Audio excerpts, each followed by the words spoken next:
Identifying personal values can be a really important part of having a fulfilling life. Values are different than morality. Morality is more of a judgment of what is wrong and what is right, and it usually holds within it some sources of shameful energy. Nothing's wrong with morality, but it is distinctly different from a values based life.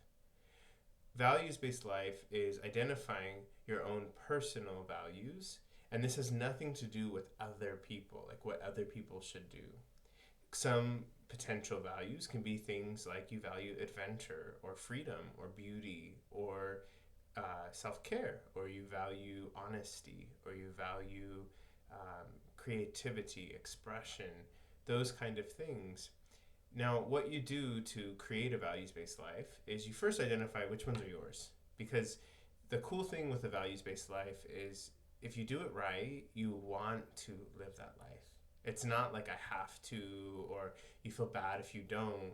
It's that you start to move your life orienting it towards what you value.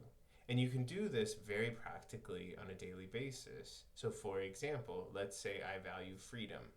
Now, I might have a 9 to 5 and I might have all these responsibilities, but if I'm living my values, what I look for are the small opportunities to create freedom within my everyday life. I don't have to change my life in order to do that. The same thing with honesty.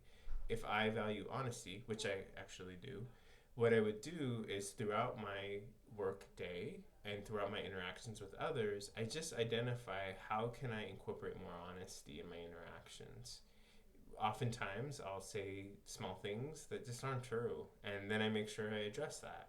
And at the end of the day, I look at how was my day? How did I incorporate my values? Did I incorporate my values? It's very easy to live life as kind of this I do this and then I do this and I do this and I do this, and that's why life feels so empty and why we need a vacation from life, why we need the weekends to recoup. Because in reality, if you start to really incorporate your values, every day becomes quite amazing.